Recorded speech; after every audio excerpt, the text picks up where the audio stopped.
কিছুদিন হলো পাশের ফ্ল্যাটে নতুন এক প্রতিবেশী এসেছে। তো ভাবি প্রায় এসে আমার সাথে গল্প করে। একদিন ভাবি এসে বলে তার মশলা বাটা শেষ হয়ে গেছে, আমার থেকে মশলা বাটা নেবে। তো আমার মশলা বাটা ডিপ ফ্রিজে ছিল, অনেকটাই শক্ত হয়েছিল, এর জন্য বাটি থেকে ছটিয়ে ভাবিকে দেওয়া সম্ভব হচ্ছিল না। এদিকে ভাবির রান্নাও দেরি হয়ে যাচ্ছিল, তাই ভাবিকে মশলা বাটার বাটিটা দিয়ে বললাম, ভাবি আপনার যতটুকু প্রয়োজন ততটুকু নিয়ে পরে ফ্রি হয়ে আমাকে বাটিটা দিয়ে যায়। প্রায় 2 ঘন্টা পর ফিরে এসে ভাবি মশলা বাটার বাটিটা দিয়ে গেল। আমি তখন একবারের জন্য চেক করিনি, সোজা ডিপ ফ্রিজে রেখে দিই। ঠিক তার 3-4 দিন পর আমি রান্নাঘরে রান্না করতে যেয়ে দেখি আমার কাঁচামরিচ শেষ হয়ে গেছে। জামাইকে যে আনতে বলবো সেটাও মনে ছিল না।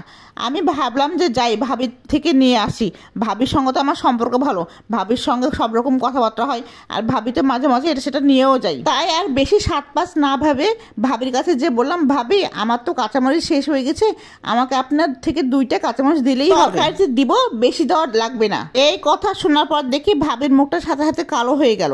শুরুতে কিন্তু ভাবি আমার সাথে হাসি মুখে কথা বলেছিল, কিন্তু আশ্চর্যজনক বিষয় মাত্র 2টা কাঁচামরিচ চাওয়ায় ভাবি মুখটা এতটাই গম্ভীর করে তুললো যে আমি সেটা কখনই কল্পনা করি নাই। ভাবি ফ্রিজ থেকে এনে গুনে গুনে 2টা কাঁচামরিচ দিল।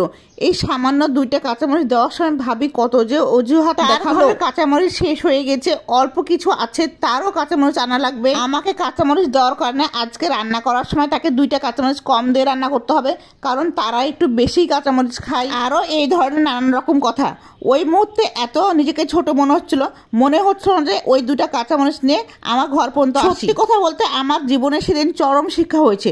আমার ঘরে কিছু না থাকলে আমি না খেয়ে থাকলো আর কারো কাছে কখনো কোনো কিছু চাইতে যাবো না। ছোটবেলায় আমার মা একটা কথা বলতো, তখন এই কথাটা আমি গায়ে লাগাতাম না। যদি কিছু না থাকে তাহলে না খেয়ে থাকবি, প্রয়োজন হলে শুধুমাত্র পানি খেয়ে থাকবি, তারপরও কারো ঘরের দরজা গিয়ে দাঁড়াবি না, কারো কাছে হাত পাতবি না। যাই হোক, আমার জীবনে একটা শিক্ষার প্রয়োজন ছিল, সেই শিক্ষাটা আজ আমি পেয়েছি।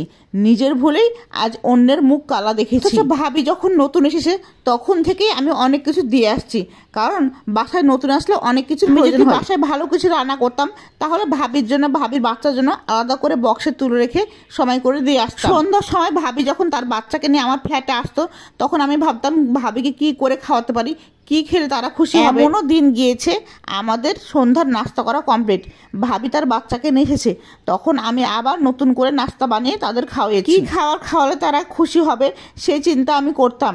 এই অভ্যাসটা আমার ছোটবেলা থেকেই, কাউকে ভালো কিছু বানিয়ে খাওয়াতে পারলে আমার মনে খুব আনন্দ আসছে। সেদিন আমি বাটা মশলা বাটিটা তার হাতে ধরে দিয়েছিলাম।